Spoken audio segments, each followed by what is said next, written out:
Olá, nós vamos começar agora os nossos estudos sobre radioatividade.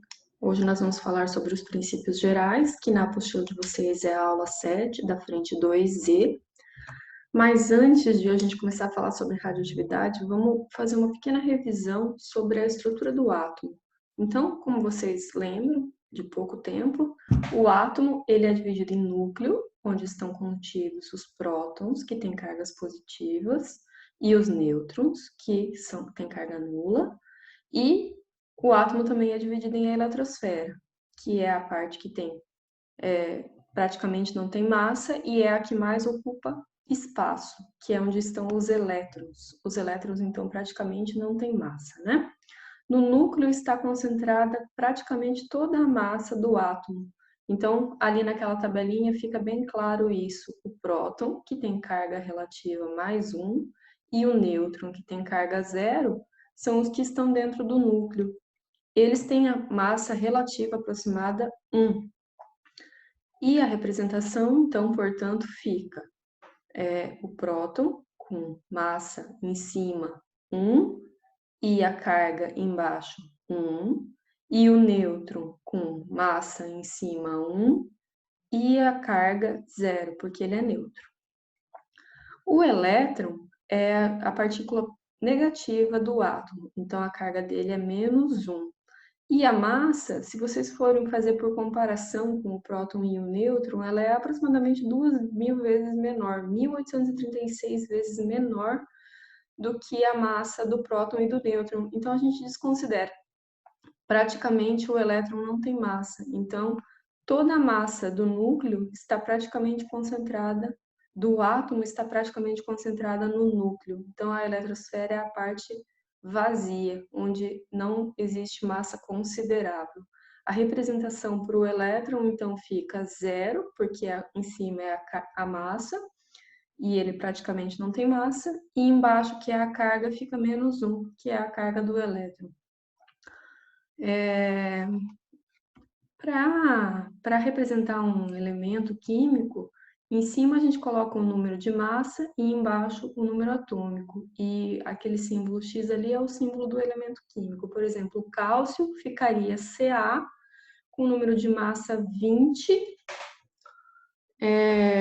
40 e número atômico 20. Se vocês olharem ali na tabela periódica, o cálcio ele está na família 2A, ele tem 40 de A, que é o número de massa, e 20 Z, que é o número atômico.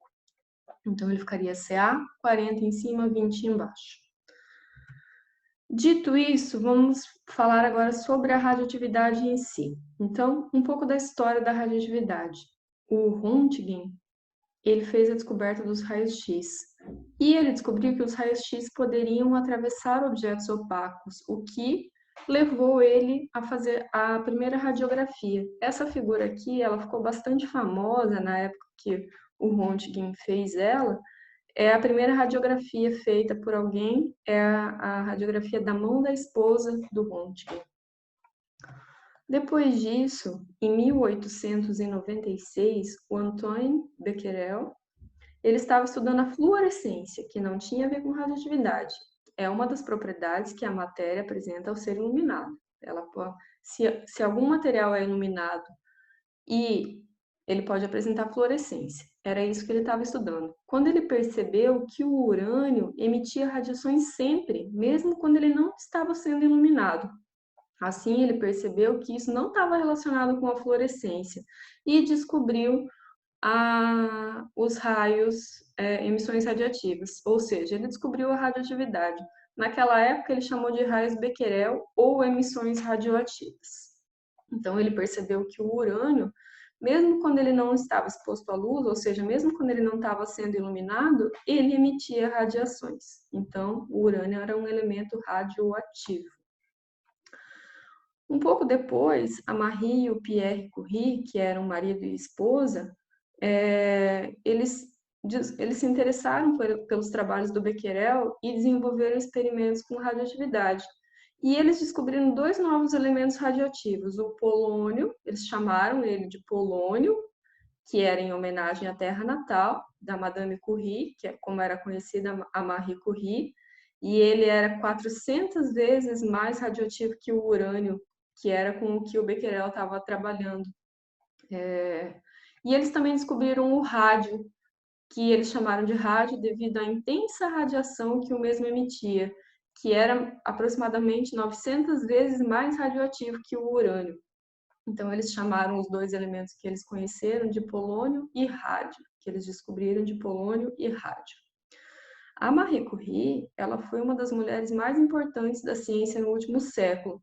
Primeira coisa, ela era formada em matemática e física, e ela foi a primeira mulher a receber o título de doutora em ciências na Europa, o que já é um grande feito. Vamos combinar que naquela época, 1898, ter um título de doutora era uma grande coisa. Depois, pelos seus estudos no campo da radioatividade, ela recebeu um prêmio Nobel de Física junto com o marido dela. Esse foi um prêmio dividido entre ela, o Pierre Curie, que era o marido dela, e o Henri Becquerel. Então, eles dividiram o prêmio Nobel de Física de 1903. Na sequência, em 1911, ela recebeu o prêmio Nobel de Química pela descoberta daqueles dois elementos, o polônio e o rádio, em 1911. Então, ela fez um feito que naquela época nunca tinha ocorrido, que foi receber dois prêmios Nobel, um em 1903, outro em 1911. E hoje, até hoje, ela é a única que recebeu dois prêmios Nobel em duas áreas científicas distintas, em física, por descobertas no campo da radioatividade, e em química, pela descoberta dos elementos químicos polônio e rádio.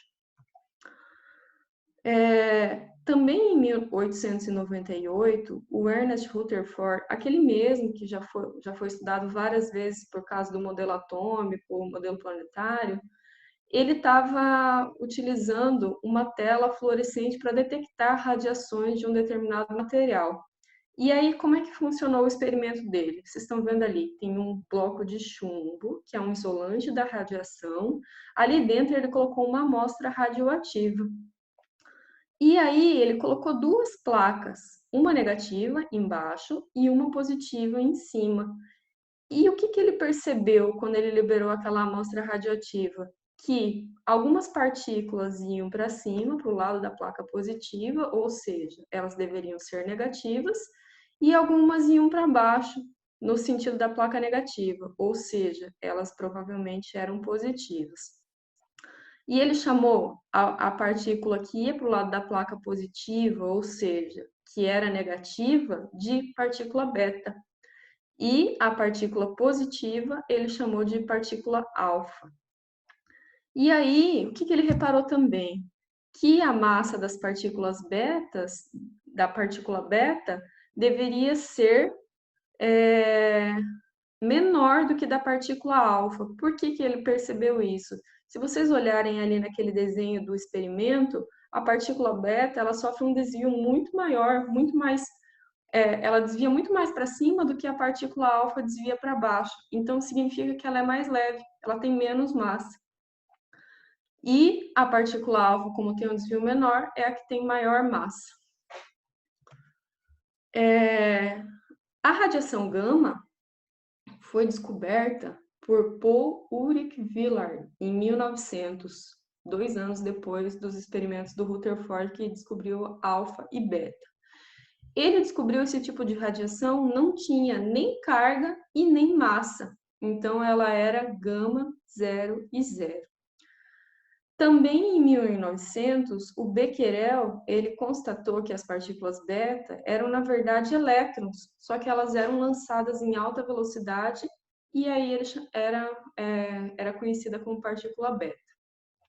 E muito tempo depois, em 1932, o James Chadwick descobriu a existência do nêutron no núcleo do átomo. Então, sobre histórico de radioatividade, esses são os principais. Agora vamos falar um pouquinho sobre o conceito de radioatividade. É um fenômeno que está relacionado com o núcleo do átomo. Isso tem que ficar claro. Por quê?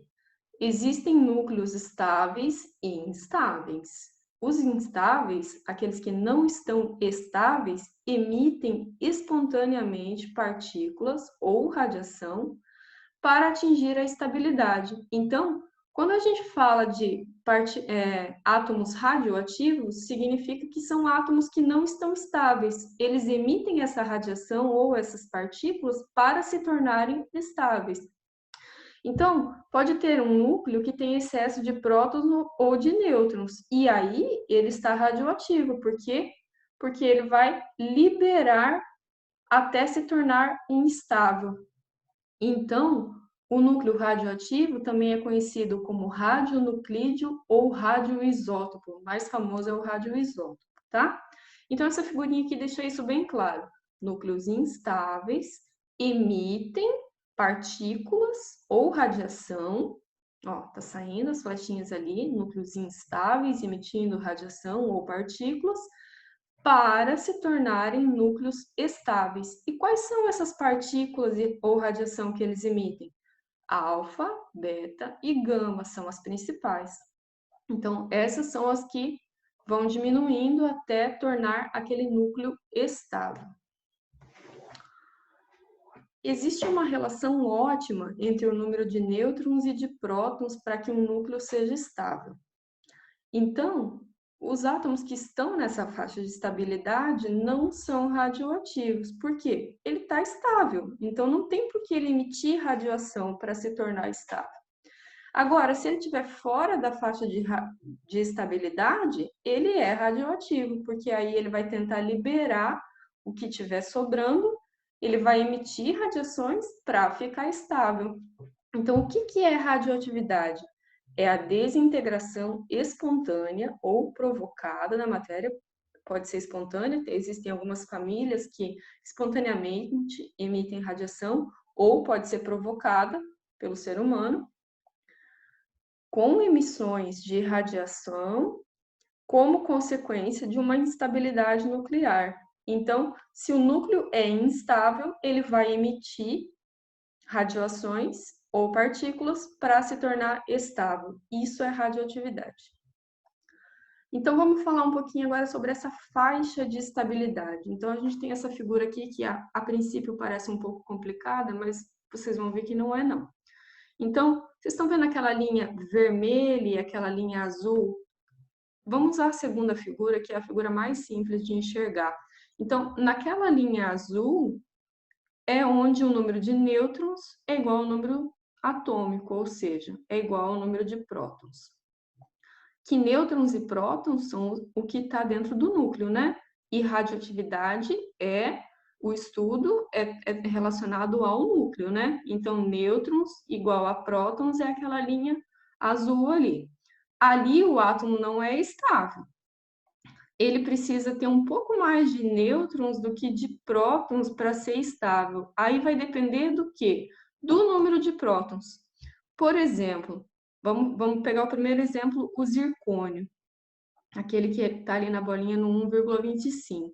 O zircônio, ele tem 40 prótons. Se vocês pegarem na tabela periódica, vocês vão ver que o zircônio está ali na família 4B, ele tem 40 prótons, né?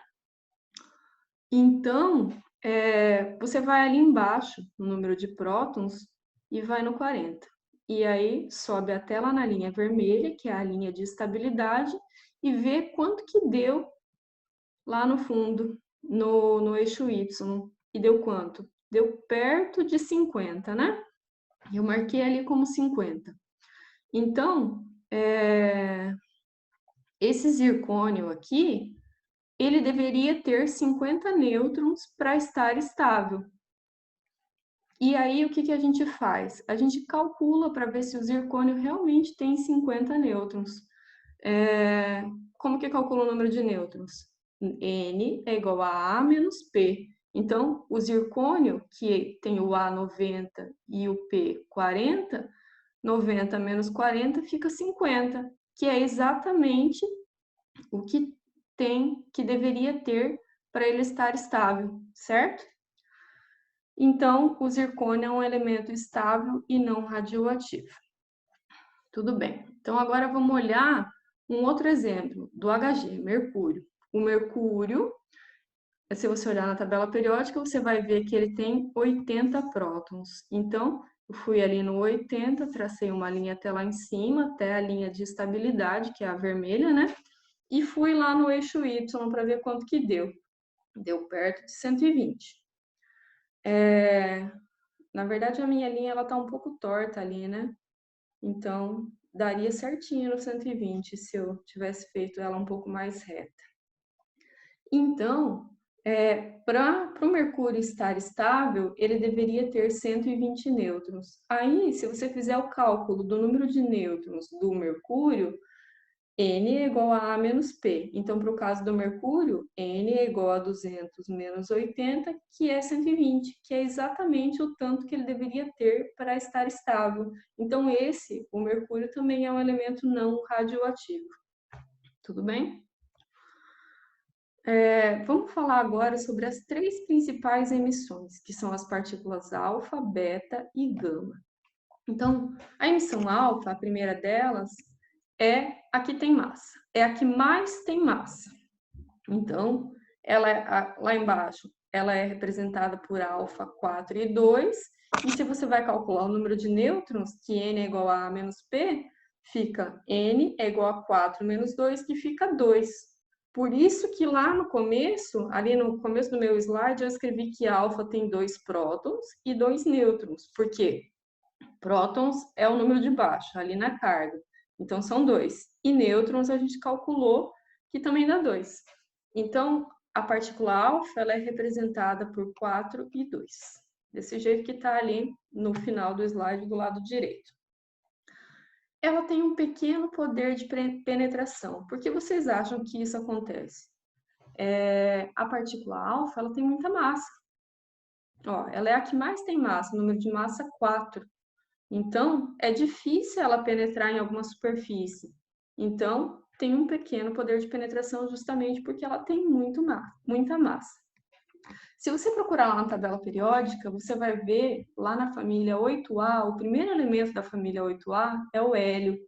O hélio é 4 e 2 também. Então, ela corresponde, a partícula alfa, ao átomo de hélio 4 e 2, tá bom? Por comparação, a partícula alfa é similar ao átomo de hélio. E a velocidade dela é baixa. Claro, também é baixa justamente porque ela tem muita massa. Então, se ela tem mais massa, ela vai se movimentar com mais dificuldade. Então, a velocidade vai ser baixa, na faixa de 3.000 até 30.000 quilômetros por segundo. O poder ionizante, que é a capacidade de arrancar elétrons das moléculas do ar, é alto. Por que isso acontece? Por exemplo, uma partícula alfa é lançada. Ela tem bastante massa, certo? A gente já chegou na conclusão que a partícula alfa tem massa 4. O poder ionizante é a capacidade de arrancar elétrons das moléculas do ar. Se a partícula alfa que foi lançada com velocidade tem bastante massa, ela vai ter maior capacidade de arrancar elétrons das moléculas do ar, porque justamente essa massa vai ajudar a arrancar esses elétrons. Agora, se ela tivesse uma massa baixa, o poder ionizante ia ser baixo, porque ela não teria essa capacidade de arrancar elétrons pelo arraste, tá bom? Frederic Suld, ele falou sobre a primeira lei da radioatividade, que significa o quê? Quando um núcleo emite uma partícula alfa, o núcleo atômico diminui de 2 unidades, ou seja, o seu número atômico diminui de 2 unidades e o seu número de massa diminui de 4 unidades. Isso aqui é a primeira lei da radioatividade, mas a gente não precisava nem ter falado isso, né? Por quê? Por exemplo, aqui embaixo, o urânio, que é o átomo pai, ele tinha número de massa 238. Quando ele perde uma partícula alfa, sempre que ele emite uma partícula alfa, a partícula alfa fica do outro lado da flecha, tá? Se ele perdeu uma partícula alfa, ele perdeu 4, porque a partícula alfa é 4 e 2. Então, quanto que ele perdeu de massa? 4. E olha o que está escrito ali na primeira lei da radioatividade. Quando um núcleo emite uma partícula alfa, seu número atômico diminui de 2 unidades e seu número de massa diminui de 4 unidades. Claro que vai diminuir 4 unidades, porque ele perdeu uma partícula que tem 4 unidades de massa. E se transforma no átomo filho, que daí o átomo filho vai ter quanto de massa? Tinha 238, perdeu 4, fica com 234. Vamos olhar embaixo agora. O urânio tinha 92 de número atômico, perdeu uma partícula alfa que tem 2 de número atômico, então ele vai ficar com quanto de número atômico? Tinha 92, perdeu 2, fica com 90. Então, vocês têm que reparar aqui que conserva a massa e a carga. Do lado esquerdo da flecha e do lado direito da flecha tem que se manter. Olha o que a gente tem ali do lado direito, em cima. 4 e 234, que somando dá 238, que é o que tem lá em cima do lado esquerdo. Olha embaixo, que é o número atômico. Também se mantém. Do lado direito tem 2,90, que somando dá 92, que é a mesma coisa do lado esquerdo, 92 embaixo. Então, quando emite uma partícula alfa, há a conservação da massa e do número atômico. Tem que somar para encontrar essa conservação da massa e do número atômico, tá bem? Partículas beta. A partícula beta, ela é um elétron em alta velocidade. Se é um elétron, não tem massa. Então, beta, o número de massa, olha como é que está ali na representação. Beta em cima 0, porque não tem massa, é um elétron, né? E embaixo é a carga, e a carga do elétron é -1. Então, a partícula beta também é -1. Então, da definição vem que a partícula beta são elétrons atirados em altíssima velocidade para fora de núcleos instáveis. Aí, alguém pode perceber que não existem elétrons no núcleo, certo? Porque ele está falando assim, elétrons atirados em altíssima velocidade para fora de núcleos instáveis. Mas como que vai atirar um elétron para fora se não tem elétron no núcleo? O elétron está na eletrosfera, certo? Mas, na verdade, os nêutrons que estão dentro do núcleo, eles se decompõem em prótons e elétrons e em neutrino. E aí, um nêutron forma um próton, um elétron e um neutrino, que é uma outra emissão. E vamos ver o que é esses três. O próton, ele permanece lá dentro do núcleo. O elétron é a partícula beta que vai ser atirada para fora em alta velocidade, então ela vai ser chamada de partícula beta. E o neutrino, ele tem carga nula e massa 20 vezes menor que o elétron. O neutrino é aquele Vzinho ali, que na verdade o nome dele é nu. Ele é representado por 0 e 0. Então, um nêutron que está dentro do núcleo, ele forma um próton, que fica dentro do núcleo, um elétron, que é uma partícula beta, que é lançada em alta velocidade para fora do núcleo, e um neutrino, que tem carga nula e massa 20 vezes menor que o elétron e também permanece ali dentro do núcleo, tá? Então, o que acontece com o nêutron? Ele forma um elétron, que é lançado para fora, um próton e um neutrino que ficam ali dentro do núcleo. Tranquilo? Então, a partícula beta, vamos falar sobre aquelas três características que a gente estava falando agora há pouco. A poder de penetração. O poder de penetração da partícula beta é muito maior que da partícula alfa, porque se você for ver, a partícula beta não tem massa, a massa dela é 0. Então, ela tem grande poder de penetração. É fácil dela penetrar superfícies porque ela quase não tem massa. Ela não tem massa. Não que ela quase não tem massa, ela não tem nada de massa. A partícula beta também tem uma velocidade muito maior do que da partícula alfa. Lógico, ela tem uma massa muito menor, então é muito mais fácil ela se movimentar. A velocidade dela é de aproximadamente 270 mil quilômetros por segundo, que é cerca de 90% da velocidade da luz no vácuo. Tá bom? Então, em comparação com alfa, beta tem maior poder de penetração e maior velocidade. Agora, em que ela vai perder? Vai perder no poder ionizante, que é a capacidade de arrancar elétrons das moléculas do ar. Isso ela não vai ter, porque ela não tem massa, então ela não tem a capacidade de arrancar elétrons das moléculas do ar. Ela tem um pouquinho por causa da carga, que é -1, mas é muito pequeno. Perto da partícula alfa, ela perde em poder ionizante, a partícula beta, tá bom? Segunda lei da radioatividade, também foi o Soddy que fez, em conjunto com Fajans e Russell. Ele disse assim: quando um núcleo emite uma partícula beta, seu núcleo atômico aumenta de uma unidade e seu número de massa não se altera. Mas a gente não precisava nem ter falado isso, né? Por quê? O átomo pai ali, vamos pegar aquele exemplo ali. O átomo pai de tório, ele tem 234 de número de massa e 90 de número atômico. E ele emite uma partícula beta. Tem que sempre ficar bem claro aqui que quando ele emite alguma coisa, por exemplo, ele emitiu uma partícula alfa, a partícula alfa está do lado direito da flecha. Agora ele está emitindo uma partícula beta, então a partícula beta está do lado direito da flecha. E o que é uma partícula beta? Ela é 0 de número de massa e -1 de número atômico. Então, claro que vai aumentar uma unidade do número atômico, né? Por quê? Tem que ter a conservação da massa e da carga. Então, olha ali embaixo, se você do lado direito tem -1 mais 91, quanto que fica? 90, que daí bate com o 90 do lado esquerdo embaixo. Olha em cima, se você tem 0 mais 234, fica 234, que é igual ao do lado direito, do lado esquerdo em cima, ali no tório.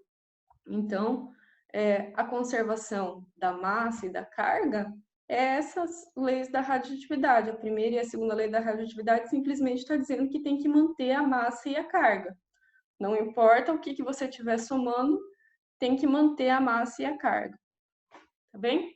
O que você pode reparar aqui é que átomo pai e átomo filho, quando emite uma partícula beta, não vai mudar o número de massa, certo? Porque a partícula beta tem 0 de massa, então isso não vai ser alterado. Então ele vai formar átomos isóbaros, que são aqueles que têm o mesmo número de massa. Tá bom?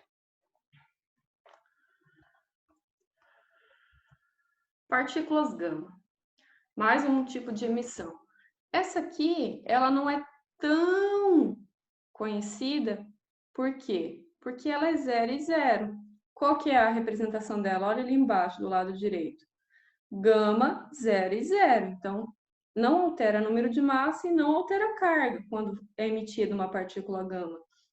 Então, as emissões gama, um detalhe muito importante, elas não são partículas, elas são ondas eletromagnéticas. Elas são diferentes da alfa e da beta, que são corpusculares, tá? Então, alfa e beta são corpusculares e a gama são ondas eletromagnéticas. Vocês lembram lá do segundo ano de física, características de ondas eletromagnéticas? Frequência, comprimento de onda. Então, essas ondas eletromagnéticas aqui, que são as partículas gama, elas têm alta frequência e pequeno comprimento de onda. Então, isso faz com que elas tenham uma energia muito alta, maior do que a da luz visível e maior do que as dos raios-x. Então, as emissões gama, elas têm alta energia e elas têm alta velocidade, claro. Elas são 0 e 0 de número de massa e de carga. Então, é muito fácil elas se movimentarem, porque elas são leves. Elas têm 0 de número de massa.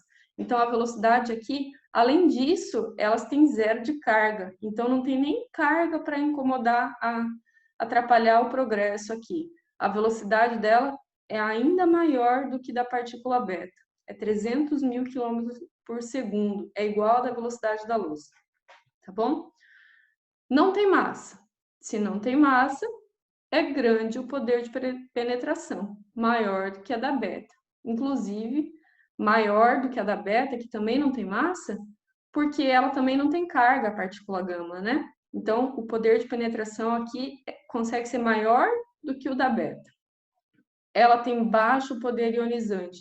Claro que ela tem baixo poder ionizante, porque o poder ionizante é a capacidade de arrancar elétrons do ar.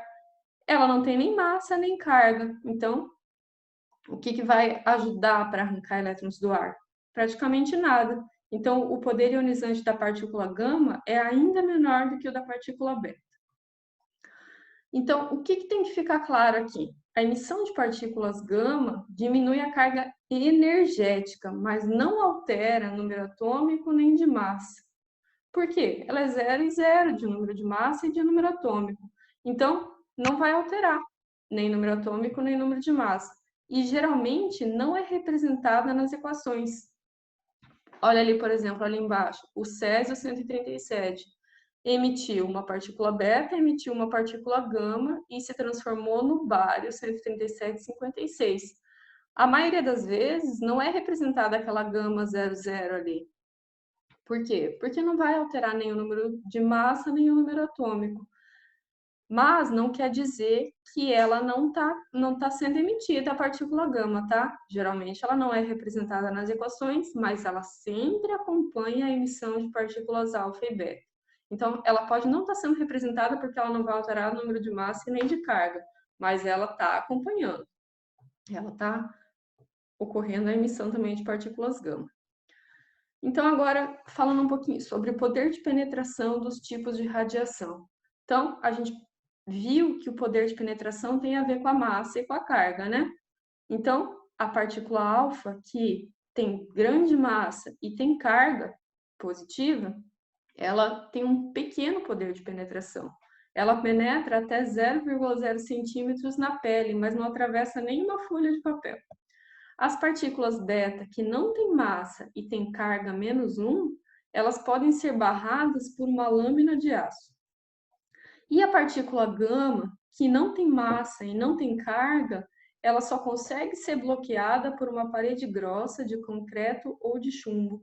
Tanto que quando a gente vai fazer exame de raio-x, o técnico que está exposto àquilo ali diariamente, todos os dias, por várias horas por dia, ele fica atrás de um bloco de chumbo. A gente coloca só aquele colete, né? Não quer dizer que não está entrando partícula gama na gente, com certeza está. Mas como é uma vez só, eles não consideram que isso vai ser prejudicial. Agora, o técnico, ele fica atrás de um bloco de chumbo ou de concreto, justamente porque ele está em contato com aquilo ali todo dia. É justamente para se proteger das partículas gama, tá?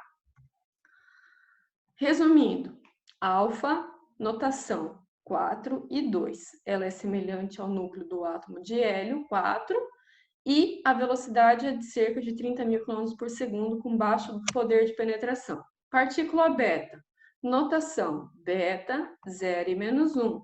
Ela corresponde a um elétron expulso pelo núcleo. A velocidade é maior, cerca de 90% da velocidade da luz, e o poder de penetração é médio, maior do que da partícula alfa, né? Partícula gama, gama 0 e 0 é a notação dela. A velocidade é alta, é igual à velocidade da luz no vácuo, e o poder de penetração também é alto, justamente porque ela não tem carga e não tem massa. E é uma onda eletromagnética, diferente de alfa e beta, que são corpusculares. Emissão de partículas alfa. Alguns exemplos. Por exemplo, o radônio, o rádio 226,88 está emitindo uma partícula alfa. O que tem que sempre ficar claro aqui? Se ele está emitindo uma partícula alfa, a partícula alfa fica do lado direito da flecha. Então, o rádio 226,88 emitiu uma partícula alfa, que tinha massa 4, então quanto que vai ficar a massa do novo elemento? 226 menos 4, que dá 222. E quanto vai ficar o número atômico? O rádio era 88, emitiu uma partícula alfa que tinha 2, então ficou 86. E aí, para a gente saber qual elemento, aqui a gente já sabe que é esse Rn, que é o radônio, né? Mas se eu não tivesse o exemplo pronto aqui, você teria que procurar pelo número atômico 86 lá na tabela periódica. E aí, se você for procurar lá, você vai ver na família 8A, que é a família dos gases nobres, que o elemento que tem número atômico 86 é o radônio Rn. E aí você colocaria ele ali, tá bom? Mais um exemplo. O polônio, número de massa 210, número atômico 84, está emitindo uma partícula alfa. Novamente, partícula alfa representada do lado direito. Então, se emitiu uma partícula alfa, 210 menos 4, a massa vai ficar 206. E o número atômico era 84 e emitiu 2.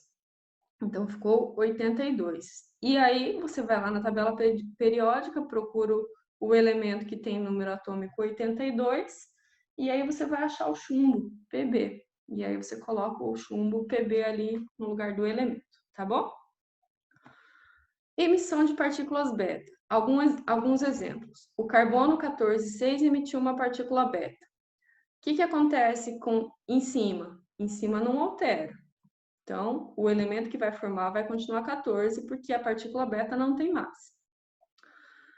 E embaixo, era 6, vai ter que aumentar 1, certo? Porque quando você somar menos 1 com 7, vai ficar aquele 6 que estava do lado esquerdo.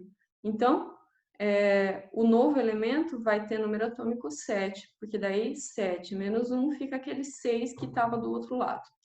E aí você vai lá na tabela periódica e procura o elemento que tem número atômico 7. E aí você encontra lá na família 5A o nitrogênio. Coloca ele ali no lugar do elemento, tá? Mais um exemplo. O chumbo 214,82 emitiu uma partícula beta. Em cima vai mudar? O número de massa não muda porque a partícula beta não tem massa. Então, o novo elemento que a gente ainda não sabe, faz de conta que eu não coloquei aquele bismuto ali, vai continuar com 214 de número de massa. O que acontece com o número atômico? Ele tem que aumentar 1, porque daí, quando você somar o 83 com aquele menos 1, vai ficar o 82 que estava lá do lado esquerdo, tá bom?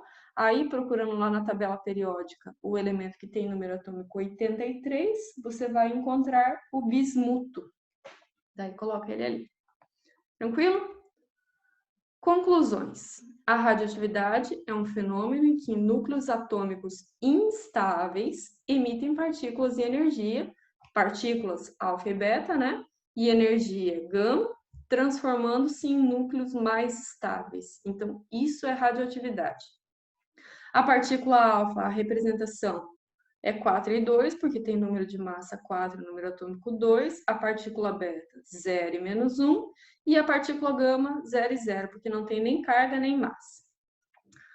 Poder de penetração na matéria tem a ver com a massa, né? Quanto mais massa, mais difícil ela penetrar na matéria. Então, aquela que não tem massa e não tem carga, que é a partícula gama, é a que tem maior poder de penetração. Ganha da partícula beta, justamente porque a partícula beta tem um pouco de carga, mas a partícula beta ganha muito da partícula alfa porque ela não tem massa, né? Então, o poder de penetração, gama maior do que beta, maior do que alfa. A velocidade de propagação também tem a ver com isso. A partícula gama vai ter uma velocidade muito maior do que a beta, que vai ter uma velocidade muito maior do que a alfa, justamente porque a gama não tem nem carga nem massa. É fácil ela se movimentar, então a velocidade dela é muito maior. Em relação ao poder ionizante, que é a capacidade de arrancar elétrons das moléculas do ar, transformando-as em íons. Quem tem mais massa e mais carga tem mais capacidade de arrancar elétrons de onde ela estiver se movimentando. Então, a alfa tem poder ionizante maior do que a beta, que tem poder ionizante maior do que a gama. Tudo bem? Obrigado.